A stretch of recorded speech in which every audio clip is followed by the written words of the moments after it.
Hey, this is H1. We're going to be running it back with another episode talking about chess knowledge, chess wisdom, chess understanding again. And today we're going to be going into the topic of how important checks are in chess. And I got this game for you, 2600 against another 2600. And it's actually pretty fascinating that mistakes still happen like this at such a high level. And I just want to show y'all so that all of us who's trying to play chess doesn't feel bad about, not following these like core principles that I'm going to be talking about today of why checks are important. Let's get into it right quick. In this game, we are going to be the white pieces, and it actually starts off with this move, e4. After e4, d6, and this move d6 initiates the perk defense in chess. After d6, d4 trying to take control of the center, and let me get my trusty stick out. E4, d4, we're gonna develop pieces, castle to king, same old stuff that's gonna happen. After d6, knight to f6, which now this knight is attacking this pawn on e4. We gotta defend the pawn with this move, knight to c3, and then e5.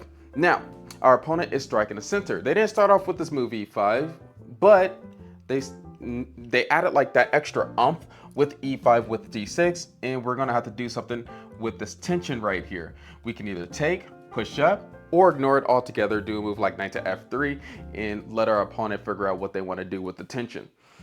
e5, knight to f3, and then we have this move, e takes on d4. White decided to let black figure out what they want to do with the tension, and they obliged. It was like, okay, if you don't want to take my e-pawn, if you don't want a queen trade, then I'm going to take the pawn. We're going to be following your lead on this now. What did white do here?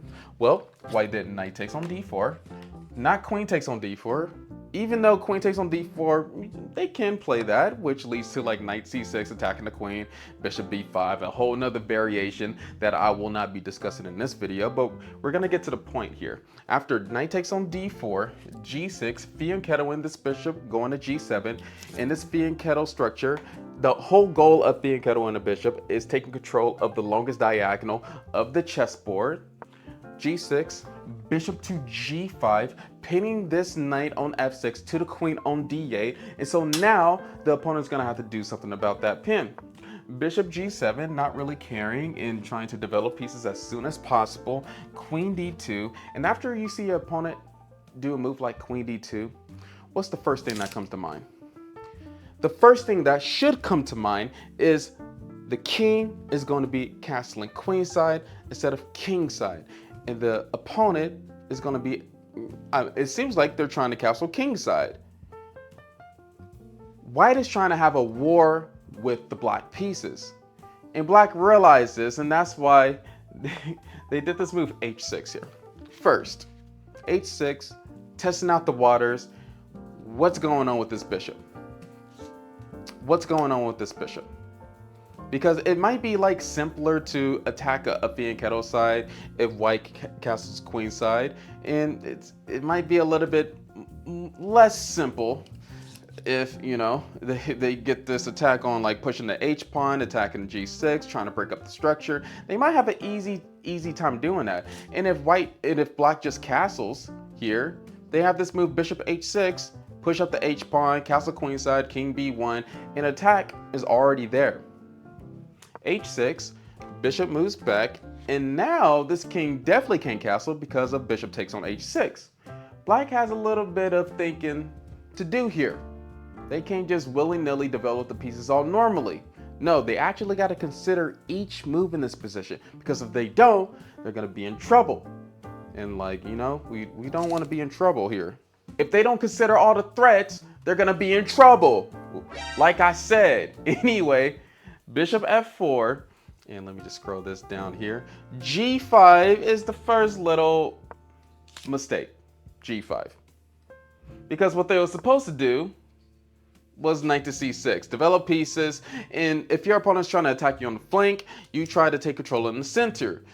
And we need to lose steam. They need to make sure that white loses steam in this position. And one thing that doesn't make white lose steam is by creating more of a weakness by doing this move g5. g5, white did a bishop to g3.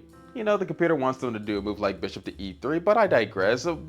They probably didn't want black to take the bishop by doing knight to g4, knight takes on e3, and etc. He loves bishops like I love bishops, and we should. The two bishop advantage is important, especially in chess. Bishop to g3, knight to h5, trying to take our bishop, I get it. And then castle queenside. Castle queenside. What is black's best move here? Their knight is on h5. They're attacking our bishop. They successfully trapped our bishop. They're going to get that two bishop advantage here. That's the whole purpose of why they did this weakening move g5. But, they give us, we give them the two bishop advantage, but now we got this weakness. We can do moves like h4, f4, blow up the king side, and it doesn't really look too appetizing for the king to castle over here. Castle queenside, knight c6, and we're not going to trade pieces with this knight on c6, but white decided to do this weird move, and let me just say right now, bishop b5 is like the main move that the computer was suggesting, just developing more pieces. But they did this weird move, knight to f5 here. Knight to f5. It looks like the king isn't castling kingside anytime soon. It just looks like that, because if the king did castle kingside, is disastrous. The knight is already on f5. There's moves like f4 that's going to happen. h4, opening up the h file. This knight on h5 doesn't really have a plan of what it's doing here. It wants to take the bishop, but it seems like it doesn't have time to. White is clearly done with development here, and you might be thinking, well, h1, that bishop on f1 needs to be developed. That rook on h1 is not developed, but that rook kind of, it's like one move from being developed. You can do h4, open up the h file, it's going to be developed. That bishop can go to b5 anytime it wants to. But you got to be careful, because if that bishop goes to b5, they might get that option of doing a6, b5, and trying to attack on the queen side. Even though I will say it wouldn't be the smartest move, because we're trying to figure out where that king is going. It is an option. They don't have the engine right in front of them at this present moment. So after this move, knight to f5, black was like, okay, I'm going to trade pieces. Bishop takes on f5, e takes on f5, and now we see white's plan here. The e file is completely open for attack, and we already know the concept that we should be taking in. If the king is uncastled and it is still smack down in the center, then we should be opening up lines around the king. All right, it's really important to do so, because the king is really in danger, and that pawn is not helping, and these pieces aren't helping. There's no shelter here, and black did the worst move in this position, the worst move of the position. What would you guess here? I think most of us would be like, okay, I think black has to castle kingside. And that was the best move. Castling kingside is the best move. If you're not castling kingside, then bishop takes on c3 is the second best move. And then the third best move is knight takes on g3, at least. Like, let's figure out what that knight is doing on g3. And it is what it is, because that knight is a loose piece. It's not really doing nothing but targeting that bishop. But I think black was so frightened, so scared of the war that happens when one side is castled king side and one side is castled queen side, that he did this move, queen d7. And usually when somebody is scared of confronting an opponent, when they castle queen side, they castle the same side that the opponent castles. So he wants a normal game. He wants both people to be castled on queen side and get out of this weird opening here. Maybe this is like unknown territory for the black pieces. It could be so many other things, but the lesson here that I want to give is why checks is really important. And when there's an open file, if we got checks here in this position and our opponent has loose pieces, we should be searching for tactics all around the board.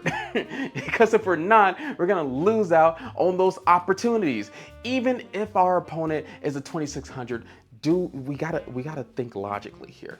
We gotta think that our opponent messes up too. Their rating doesn't matter. The good moves on the board matters. Even Bobby Fischer said that. He said, psychology really don't matter. The good moves in the position does. I'm paraphrasing, of course, but somewhere along those lines.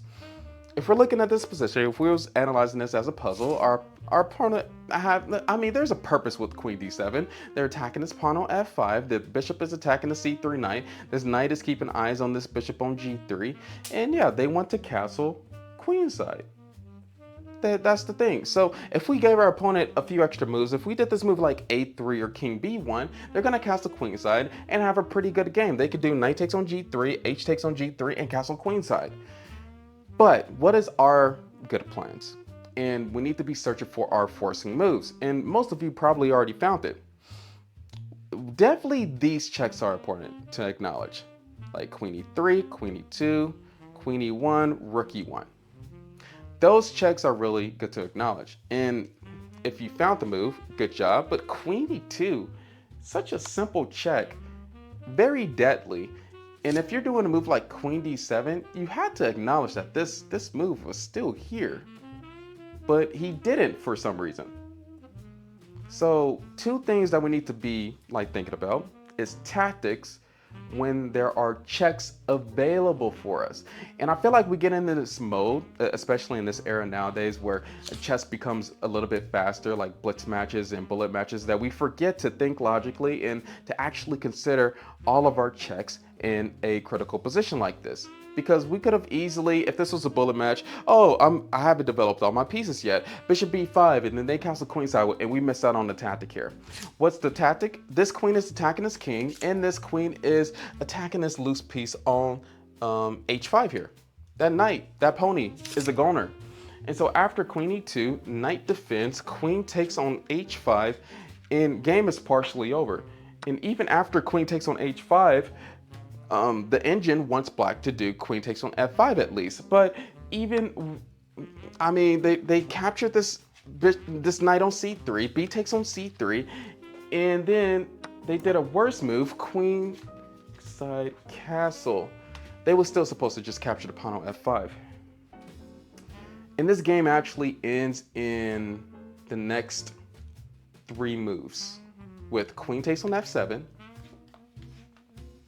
queen takes on F7, king B8. I don't know why he kept on playing. Like, they're both 2600s. So it is what it is. The game continued F6 because why not play F6? And then black tried to be tricky with this move, queen F5. If pawn captures on E7, queen takes on F7. I think that was it. And then pawn captures rook, rook captures on D8, and maybe they might have a morsel of a chance of coming back in the position. But it was all hopeless after this one move. Like, that pawn is pinned, but not for long after bishop to D3, which is attacking the queen. After bishop to D3, attacking the queen, black resigned.